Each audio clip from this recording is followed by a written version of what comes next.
And as you can see, this webinar is now being recorded. So just keep that in mind if you don't want to be shown on the video later on. So just keep your camera off.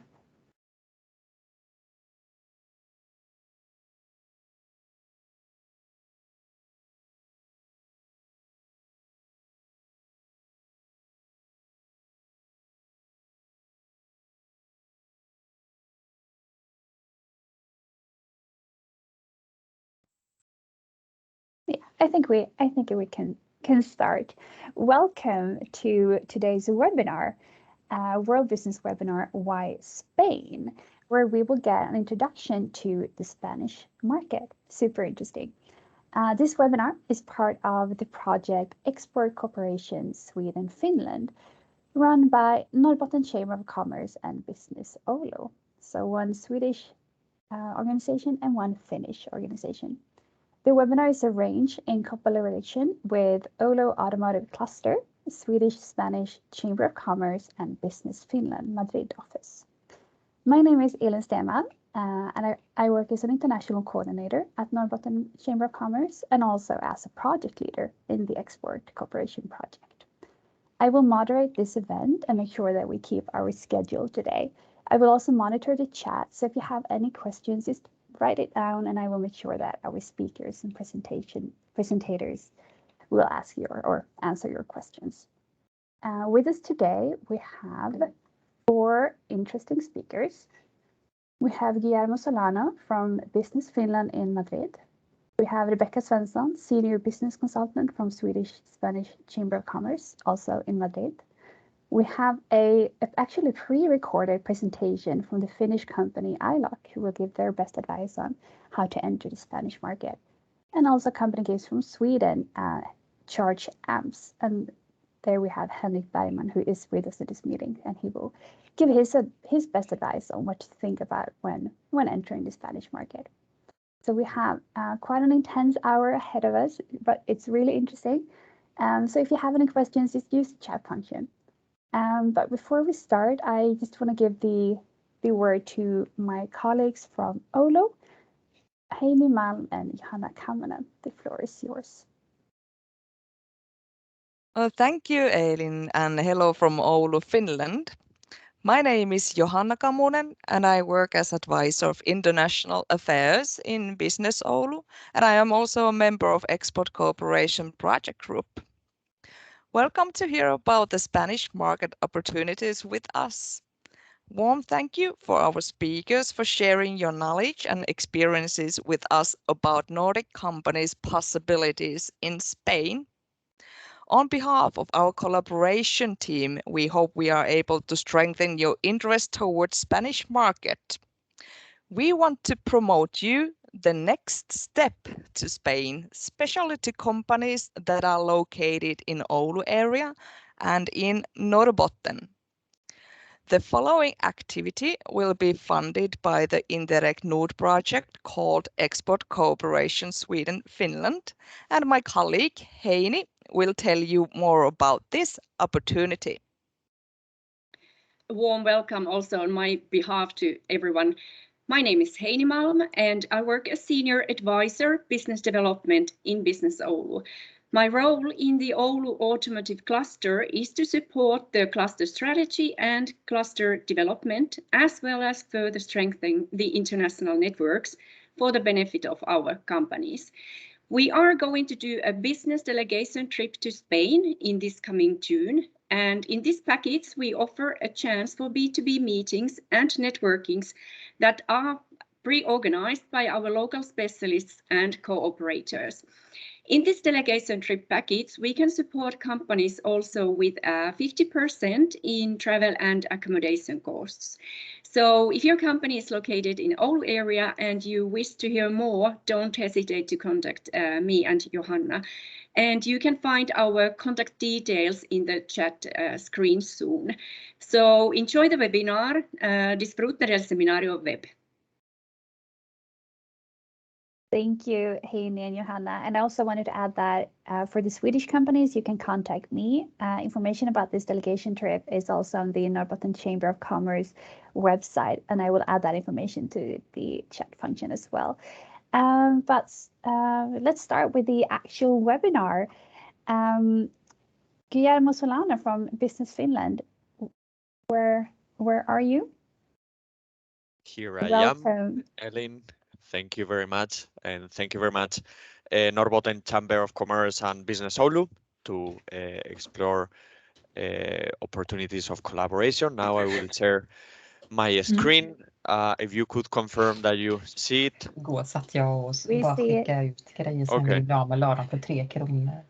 So please keep your microphones muted.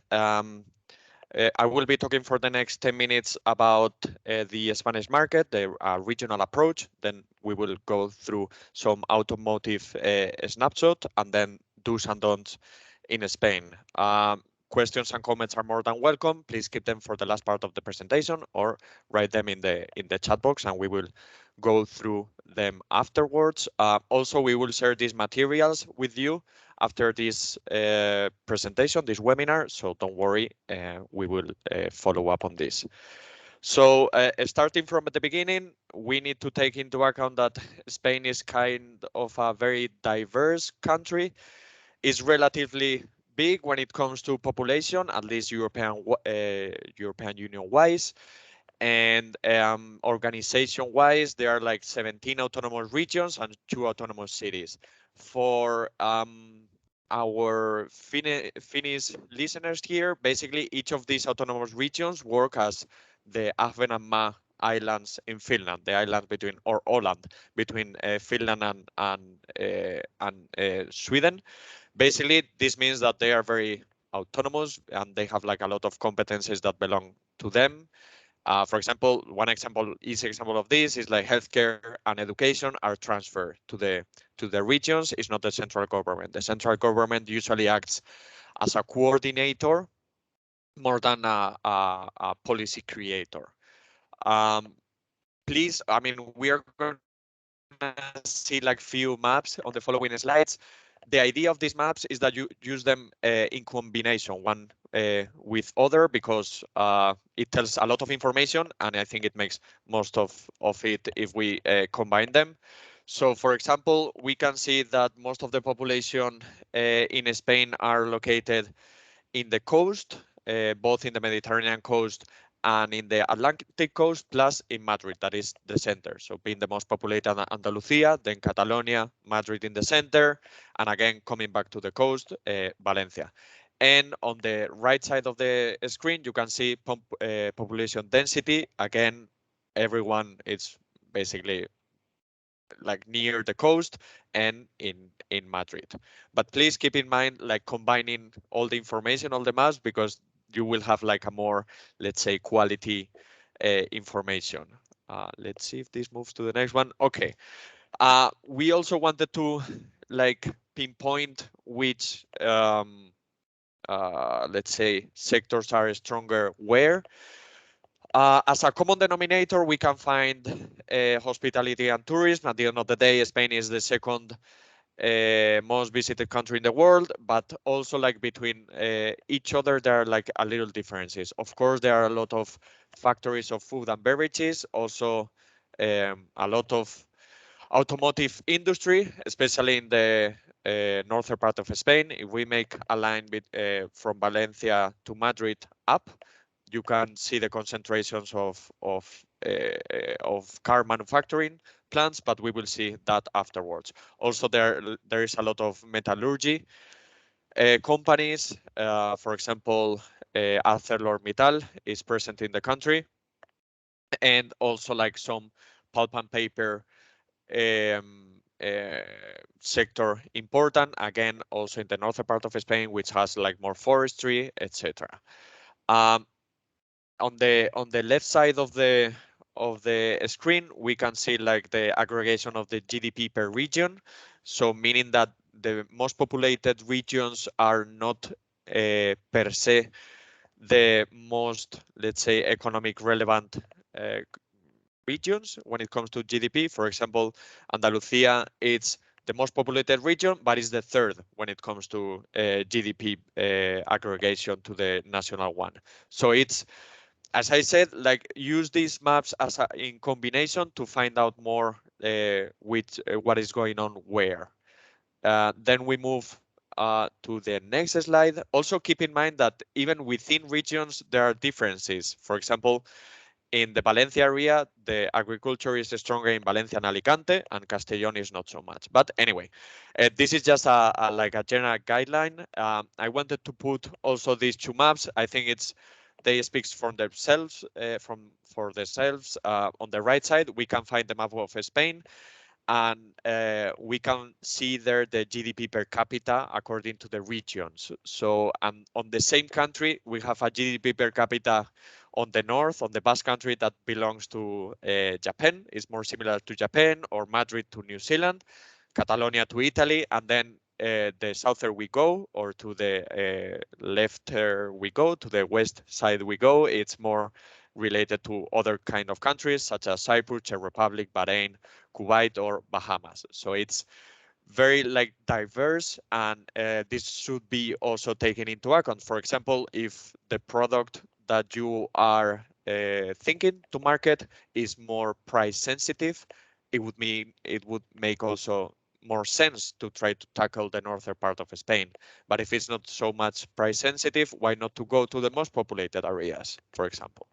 Then on the left side of the screen, we see that the most important industrial centers are again around the coast and in Madrid.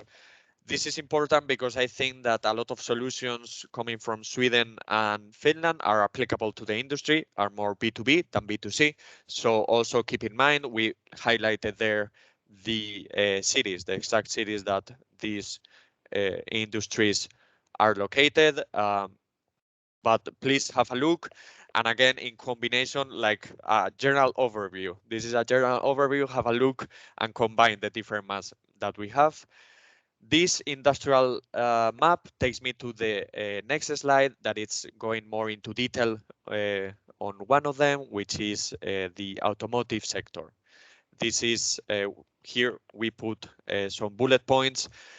Basically, the first export product from Spain are automobiles, is the second largest automaker in Europe after Germany, eighth in the world, and it represents a huge amount of Spanish GDP and Spanish employment.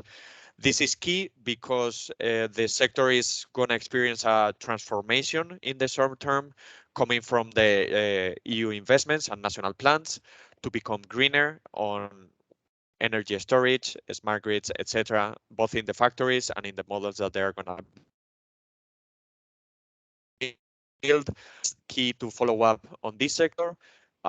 We have been in touch with ICEX, basically Spanish Business Field and equivalent, and they told us that related to automotive, Industry 4.0, digitalization, lighting, recycling of the car itself, also energy storage, recycling of energy storage batteries will be key. Also connectivity will be key in the next steps of developing of this industry. And well, recently, like we have or the whole world has experienced a shortage when it comes to chips, and this is seen also in this industry locally. And when it comes to COVID, it also affected the internal market a lot when it comes to registration, etc. We do not have the data from last year, but forecasts suggest that this is step by step improving the local market also. Some market information, exact market information. On the left side, we can find the car manufacturer plants and the brands that they are producing here in Spain. So as I mentioned, if we make a line between Madrid and Valencia North, you would find most of the production sites here. Basically, like some of the most important world car manufacturers produce here in Spain. So it's definitely interesting. And on the right side, we can find the the models that are related to these brands. Going more into detail, we wanted to show an example of the automotive industry in one of the regions. We highlighted here the value chain of the automotive industry in Catalonia, which, as we mentioned before, hosts two main factories, SEAT, that is originally from Spain, now belongs to BMW and Nissan. It's two of the most important car manufacturing plants for these brands, and we put here some data also. Basically, it's a key industry in Catalonia, and it's here to stay. Also, they are competing to get one of the gigafactories in Spain, and also like battery recycling plant. So the industry or this has a very good forecast in this region. Some of the business opportunities related to automotive sector in Catalonia will be manufacturing, like car battery operation centers, very strong R&D centers related to automotive sector, SIAC, and then some digitalization, circular economy ecosystem is quite strong, and the logistics, taking into account that the port of Barcelona is one of the strongest in Spain, along with Algeciras or Valencia. It's also a thing to take into account. But last but not least, change it a little bit of topic. Probably this is the fun part of the presentation. Do's and don'ts when it comes to business culture in Spain. I will not go through all these texts, but you can go later on. In summary, like when it comes to business, Spanish people are very social animals, and like personal relations are key in business also. You need to take into account that this is a very competitive market, and do expect an aggressive commercial environment. It's usually how it works. Also, English is still a language barrier, so that's why it's very good to have a local partner, even though it's changing little by little, and usually in big corporation is not like a real barrier, but knowing Spanish is always good and much appreciated. Face-to-face meetings, it's also key for developing business in Spain, even though that with COVID this is changing. I know that in the Nordics this digitalization process has always been there, but I think that in the last 3 years we have done more in digitalization than in the last 3 years we have done more than in the past decade when it comes to digitalization of work. And working with public organization is kind of tricky here in Spain. So that would be all from my side. Thank you very much, all of you, for attending the webinar. Looking forward to collaborate. And once again, thank you, Business Oulu and Norrbotten Chamber of Commerce for taking us into account. Thank you. Thank you so much for a really interesting presentation. I really appreciated your last picture with do's and don'ts. It shows that although we are very similar, we also have our differences. Yep. With us, we also have Rebecca from the Spanish Chamber of Commerce, who will tell us more. I see a question. Maybe we can save that one for the Q&A at the end of the webinar. Yeah. So we will start with Rebecca. Please, the floor is yours. All right, thank you very much, Elin, and hi everyone. My name is Rebecca, and I'm Senior Business Consultant at the Spanish Chamber of Commerce in Madrid. Let's share my presentation.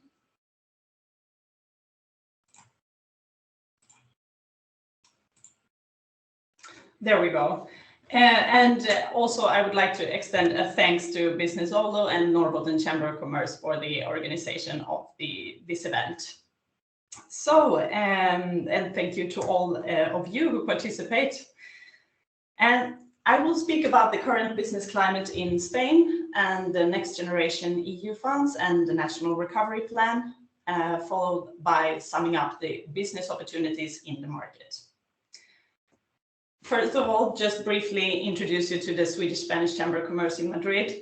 Well, we are a private non-profit member organization, and we work to promote cultural, social, and commercial relations between Sweden and Spain, and also to promote our members' businesses and interests in the market.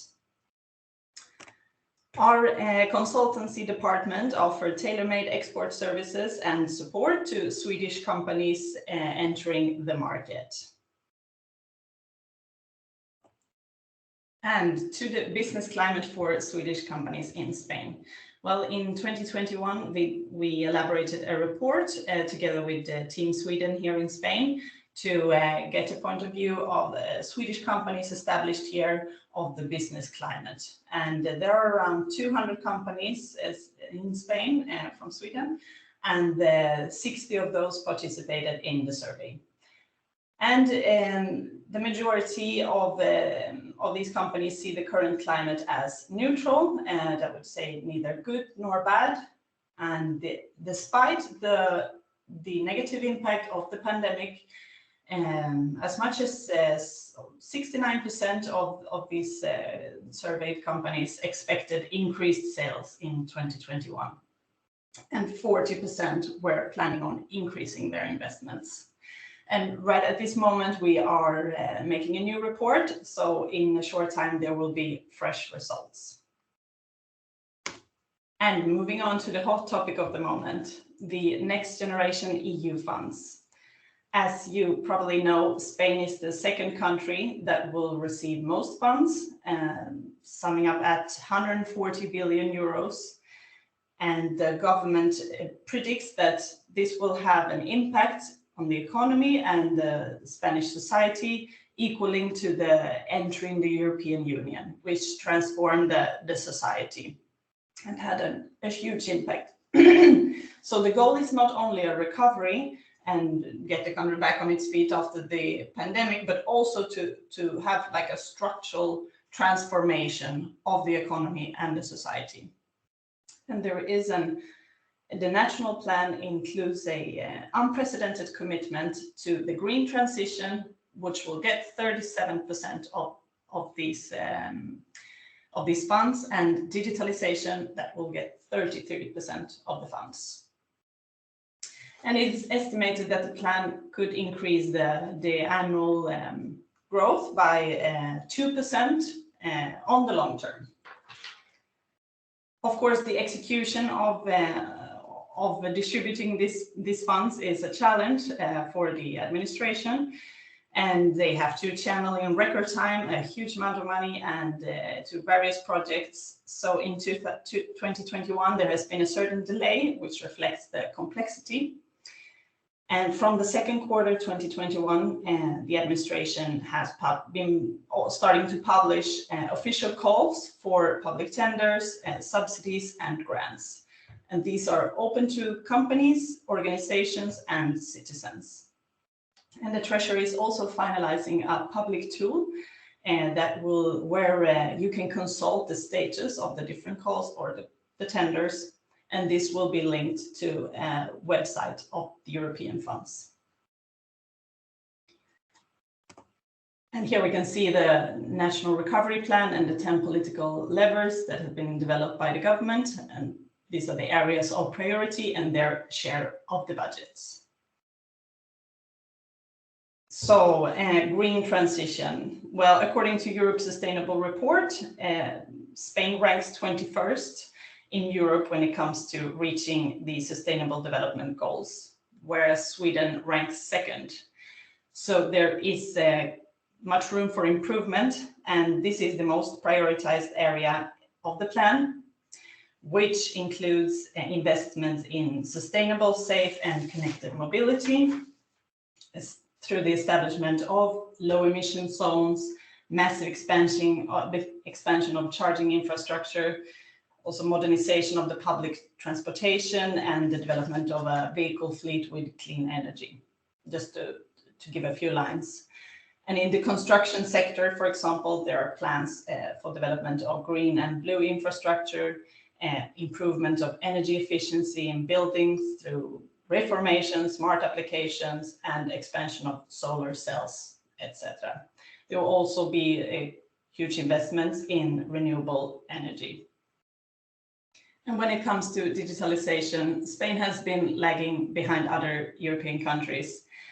And the government plans to guarantee with this plan connectivity to the whole population and society as a whole, and to promote the modernization and digitalization of the production industry and businesses, especially small and medium enterprises and startups. The state budget, when it comes to the Next Generation EU funds 2022, lands at 26.3 billion euros, which is 4% more than last year. And here are the areas which will be allocated funds. And what are the PERTES? Well, those are large strategic projects which will serve as a mechanism to promote and coordinate high priority projects, especially complex ones or areas where there is a market failure or insufficient initiatives. And the electric and connected vehicle was the first project to be approved. And it's based on a public-private collaboration, which aims to strengthen the value chain of Spanish automotive industry, which is very strategic for Spain, obviously. And the goal is to create an ecosystem for the production of electric and connected vehicles and turn Spain into the European hub for electromobility. And currently grants are awaiting the opening of calls, where interested companies can submit proposals within a 3-month period. And the grants are aimed mainly at manufacturing of original equipment and assembly, also the manufacture of batteries, hydrogen cells, smart vehicle, and other essential components, as well as charging systems. And there are already a number of actors that have begun to position themselves strongly to have a portion of these funds that lands at 24 billion euros. There are other important projects. The second one to be approved is the state-of-art health, one of the main lines of the plan, which aims to transform the health sector, and also the renewable energy, renewable hydrogen and storage. It aims to support areas in which Spain is well positioned, but also to reinforce those with less presence. So there will be like pilot projects within renewables in the maritime sector, for example, biogas development, also creation of clusters and pioneering projects in hydrogen, etc.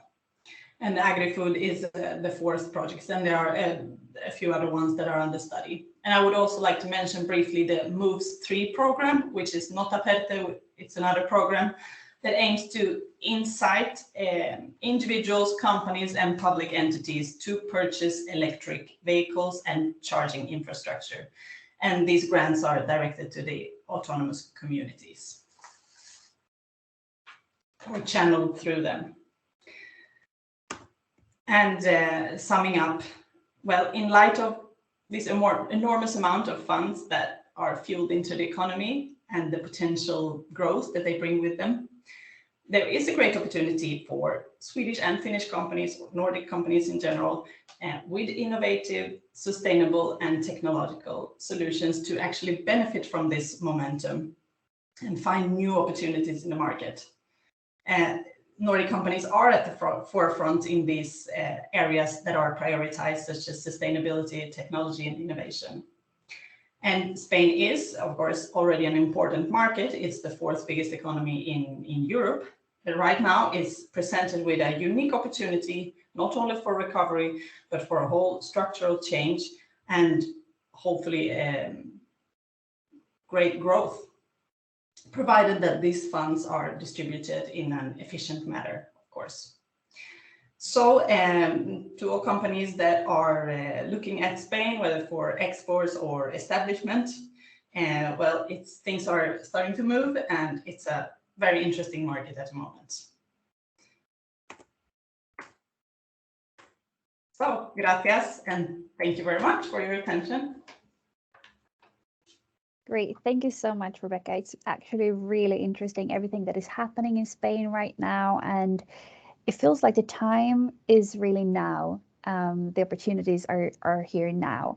The window is open. I just wanted to ask you, we know that there are some major investments happening in the north, and some of these investments are actually from Spanish companies.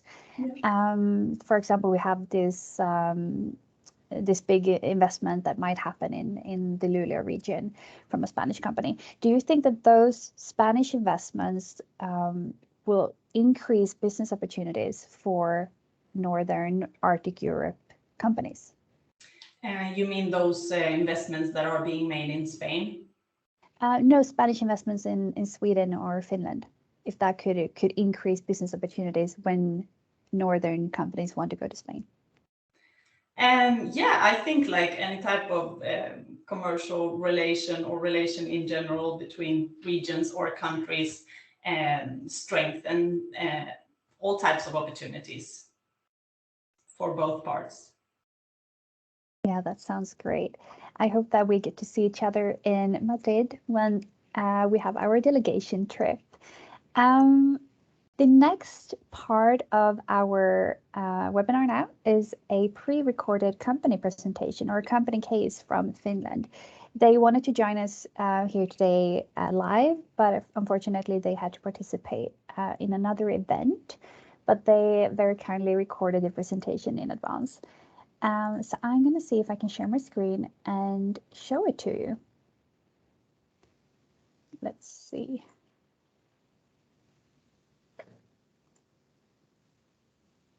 Hello, thank you for inviting ILOC to this presentation. Unfortunately, we are in a trade show. We cannot be live with you, so we recorded this presentation for you. A quick introduction on ILOC. We are a company based in Oulu, and we manufacture locks. That is smart locks, electronic locks, which the characteristic that they don't require battery. Those are battery-free locks, or even battery-free and key-free locks. So this unique technology allowed us to grow that fast since our foundation. It took us 5 years to go online, to go to the market, sorry, from 2003 to 2008. The interesting of our products is that even though those are electronic locks, doesn't require any kind of battery because the energy is developed while inserting the key. So the key can be programmed to open 1,000 doors or one door only, and the lock will know by harvesting energy from the key insertion and reading the access rights program in the key. So this is the turnover. We already published in 2021, which is 100 million. We hit 100 million last year. So we, in a single page about Dialog, founded in 2003 with 230 employees, more or less, and growing very fast, more or less one employee per week. As said, we hit 103 million euros. We delivered more than 2 million logs with almost 4 million keys. And we are very happy to say that we have saved 50 tons of battery waste thanks to our battery-free solutions. So here is our footprint, and we'll focus on Spain, where we have 31 partners already. Actually, I opened the Spanish subsidiary in 2019. Here you can see our timeline. So you can see here between end of 2018, 2019, we opened the Spanish subsidiary, and that's the purpose of this small presentation. So how did we set up the Spanish subsidiary? Well, maybe this is interesting for you because what we did is we created a company in Spain, which is handling Spain and Portugal, which is 100% subsidiary of ILECO in Finland. But this company is an agent company, meaning that we only have sales teams in Spain. We don't have administration, we don't have marketing. So all the all our job in Spain is promoting ILOC products, but customer is buying directly to Finland, and it is Finland who is invoicing directly and sending products to the customer. So actually, ILOC Spain is a cost center without any revenue. This is a very nice setup because it's super easy to implement.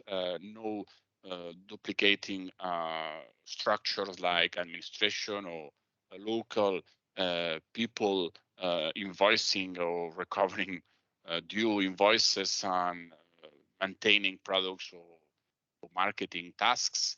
And this is a very quick setup, and this has shown to be a successful setup. So and finally, why Spain? Okay, well, I'm Catalan, so I'm from Spain. So I see many reasons why to open Spanish market. First reason is because this is a big market and often ignored by Nordic countries. I don't know why, but I don't know why Nordic countries are not prioritizing South-European markets like Spain or Italy, but those are super big markets, very open for Nordic technology, Nordic products.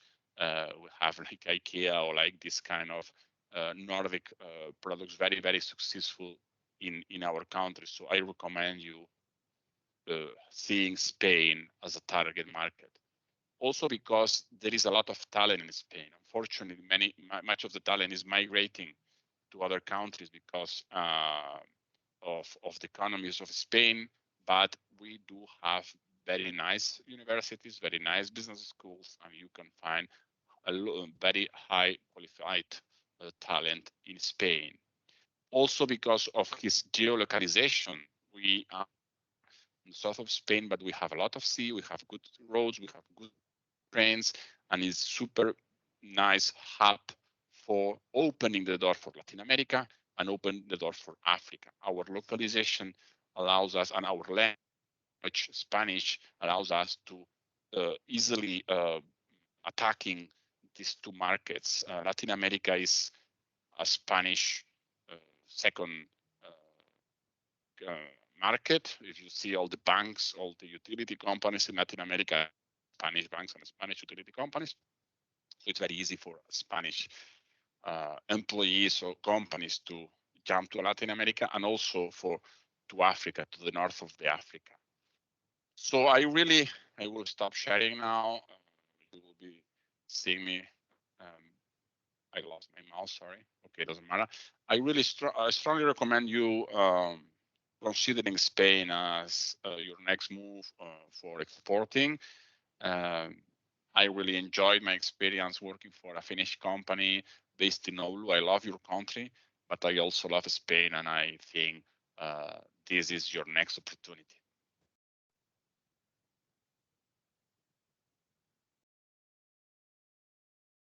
Perfect. That was the company case presentation from ILAC, telling you about how they entered the Spanish market and why you should enter the Spanish market. And before we move on with the next company case, I just wanted to highlight that the organizations that we have with us today, Business Finland and the Swedish Spanish Chamber of Commerce, both located in Madrid, can help you to set up your business or find partners. And we will, after this webinar, send you their presentations and their contact information so that you can also get in contact with them directly. And also, of course, the delegation trip is a great opportunity if you are interested in the Spanish market. But now we see that Henrik has joined us with video. Welcome.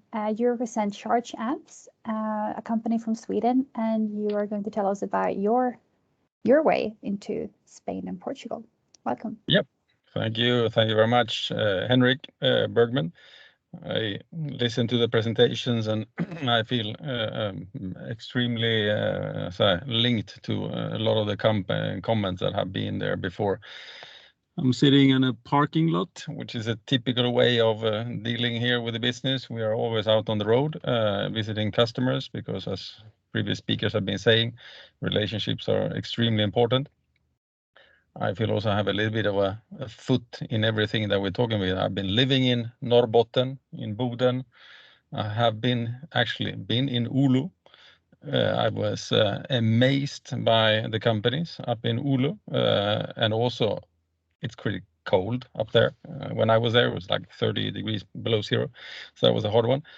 And now, of course, I am here in Spain. I've been here now for 25 years, so I feel I know the market pretty good. Now, Charge Amps.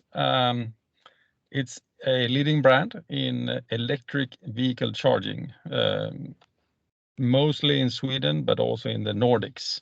So basically what we do in a nutshell is that we have highly efficient, sustainable charging solutions for cars at home, at the office, or in the destination. So we don't do the charging stations that you find in the highways. We do it at home in this AC charging.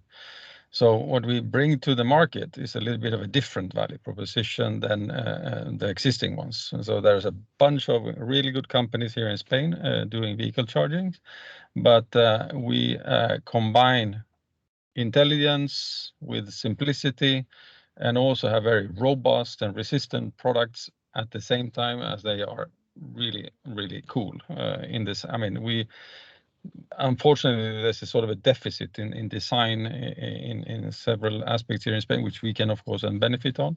So we have quite stylish stuff. Okay, so that's for sure. So why did we move into Spain? Well, I joined the company in September last year. I came just after a capital injection in the company. So it was a company that was basically centered into Sweden and then also the Nordic countries. And now we started an expansion phase. So we decided to move as a company into UK and Ireland, Germany, Austria, and Switzerland, and then also the Iberian market, starting with Spain, but then also moving into Portugal. Now, we do that because Spain is in an early stage of this maturity curve. Huge country, you've heard it, Rebecca was saying it, there's a tremendous amount of money going into this now, and they're coming into an inflection point. So we have always been in the sort of the tail of development when you compare different countries, but now it's sort of taking off.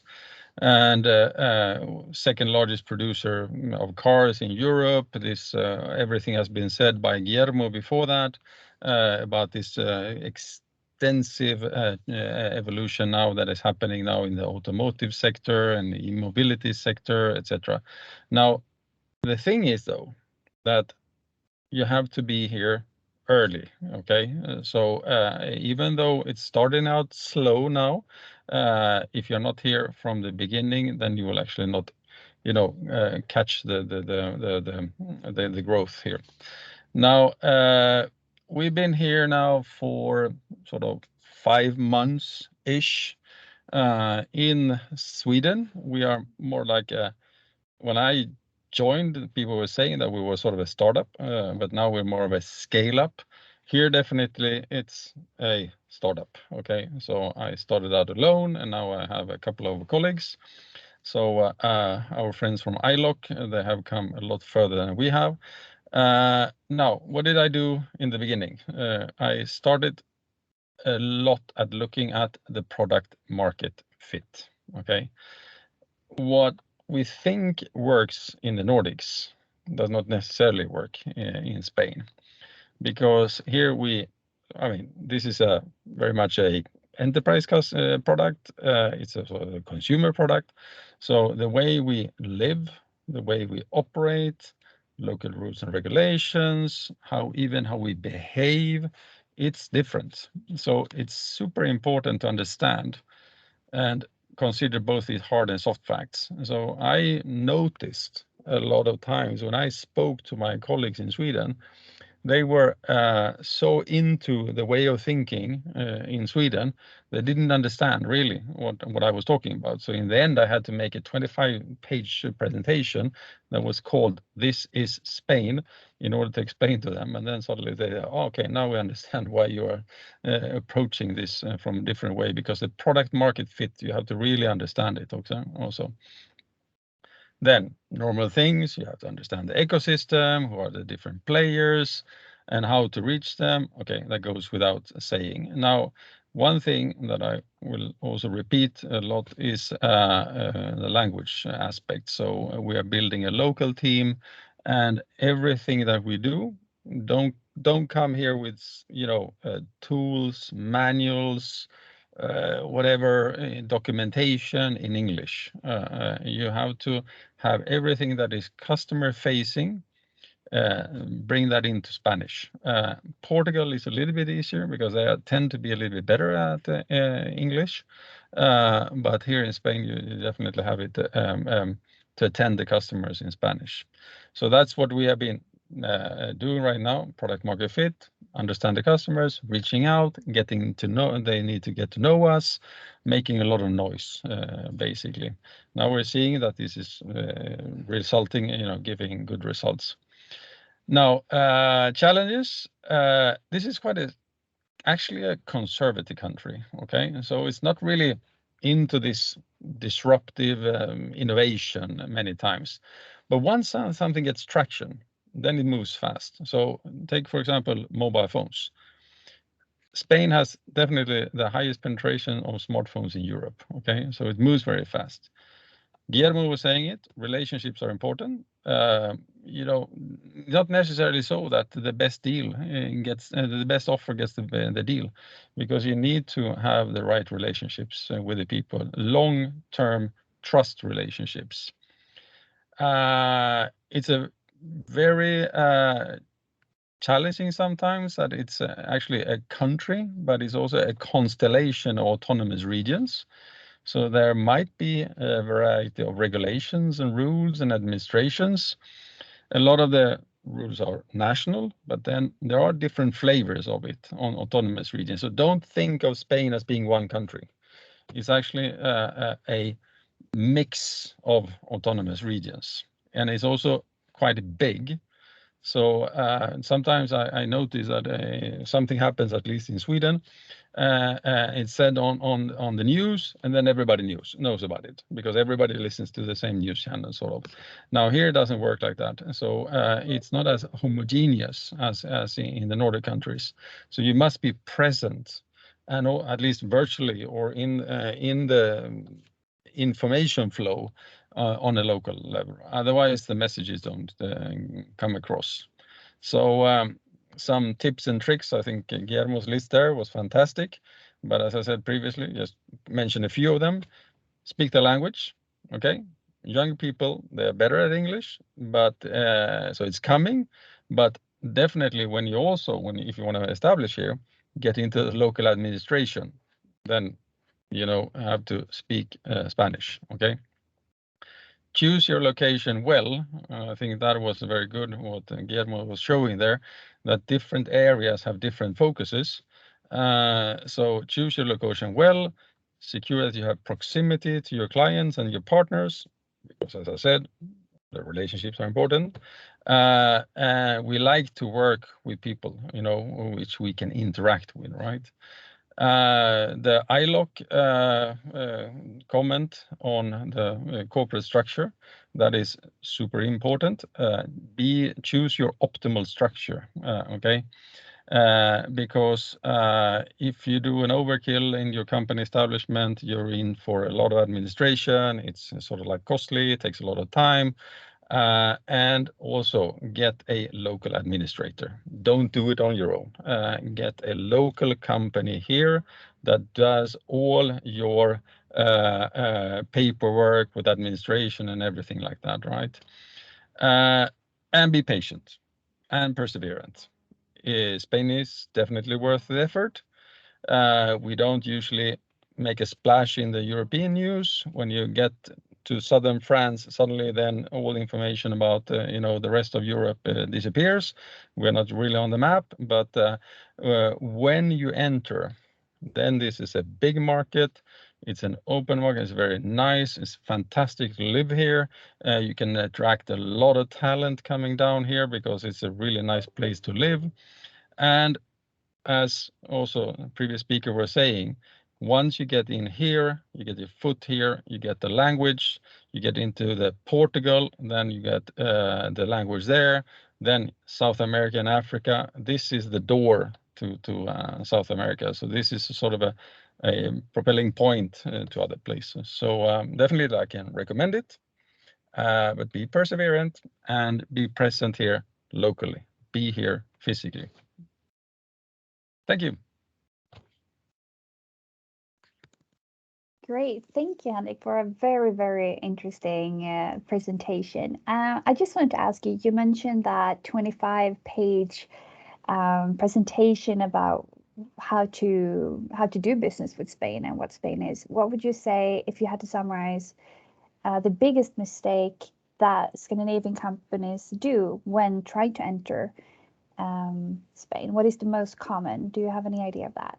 Well, that depends, of course, on the sector. In my case, it was more on how our solutions are fitting into the environment where they're going to be used, the product market fit. Okay, so because in the end of the day, every product that you do, you design it to fit into a context.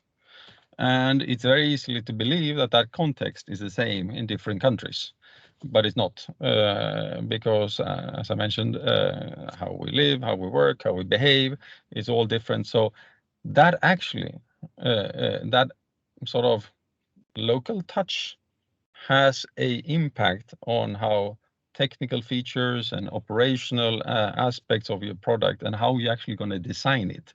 So do that study and do that homework before, because otherwise you go in and spend a lot of time and money, and then actually you realize that, my God, this product doesn't fit into this market, or does fit, but it needs a tweak. But then maybe you have burned a lot of bridges before that. Yeah, that's a good point. So do the homework so that you don't burn unnecessary bridges. We have received a question in the chat, and I'm thinking maybe, Henrik, you're the one to answer this one, or maybe Guillermo. We'll see. The question is, have you information on how big the electronics R&D in Spain is, or different areas and which segment of electronics they are operating? Maybe that is Henrik. Well, I think I leave that one to Guillermo. I think that's excellent. Yeah, Guillermo. Have you seen the question in the chat box?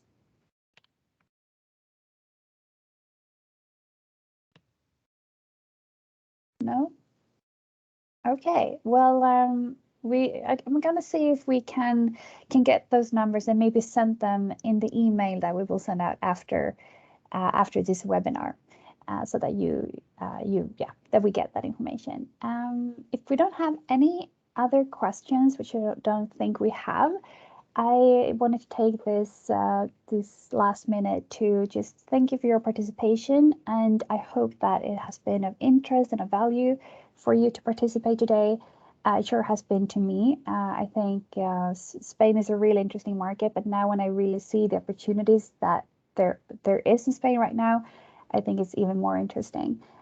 We will send you the presentations and the contact information to all speakers today.